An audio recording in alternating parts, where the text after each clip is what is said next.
Georgia has finished its statewide audit of the razor-thin presidential race, confirming that President-elect Joe Biden defeated President Donald Trump, according to a news release from the Secretary of State's office. Biden beat Trump by 12,284 votes, according to the final results from the audit. This is a slight drop for Biden compared to the pre-audit results. Officials have said repeatedly that the audit confirmed there was no widespread fraud or irregularities in the election. There is no state where the sting of Trump's loss has been more acutely felt than in the red state of Georgia. The suburban revolt against Trump in the suburbs surrounding Atlanta, paired with huge turnout among black voters, powered Biden's gains in the state, building on years of intensive Democratic organizing to register voters. The Biden campaign's communications director for Georgia, Jacqueline Rothenberg, said in a statement Thursday evening that the recount outcome simply reaffirmed what we already knew. Georgia voters selected Joe Biden to be their next president. We are grateful to the election officials, volunteers and workers for working overtime and under unprecedented circumstances to complete this recount, as the utmost form of public service, she said.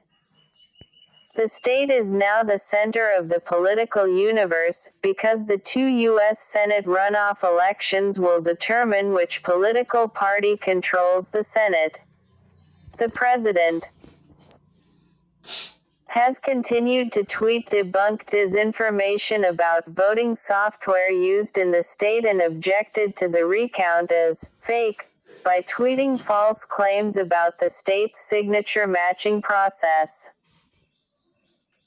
Gabriel Sterling, Georgia's voting system implementation manager, explained to CNN's Anderson Cooper on AC 360 Thursday that one of the main things that you're looking for when you do this hand audit is to make sure that the items you see on the paper, on the ballot, match what the computer says. Human beings are looking because, as you know, one of the big complaints is these machines somehow flipped votes or changed votes or did stuff.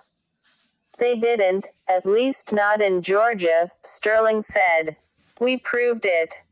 During the week-long recount, officials in 4 counties found new batches of votes that weren't counted on Election Day or weren't properly transmitted to the Secretary of State for tallying. In all, more than 5,800 uncounted votes were uncovered, netting nearly 1,400 new votes for Trump, who falsely said the discoveries were proof of wrongdoing. State officials stressed that these were accidents caused by human error and not indicative of fraud or vote rigging. Raffensperger's office called the difference between the audit results and the original machine-counted results well within the expected margin of human error that occurs when hand-counting ballots. Benedita, the executive director of the election security nonprofit VotingWorks, which assisted Georgia with the audit, said in a statement, Georgia's first statewide audit successfully confirmed the winner of the chosen contest and should give voters increased confidence in the results. Raffensperger has come under fire from both Trump and the state's sitting GOP senators, David Perdue and Kelly Loeffler, who called on him to resign after falsely accusing him of failing to deliver honest and transparent elections. Raffensperger told CNN's Jake Tapper on Wednesday that the state has not seen widespread voter fraud. When asked about the attacks from Trump and members of his own party, he defended his credentials as a lifelong Republican and conservative Christian Republican.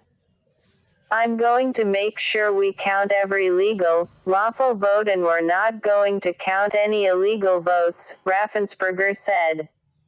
My record will stand on itself. We have done a great job. Like, share, and subscribe my channel.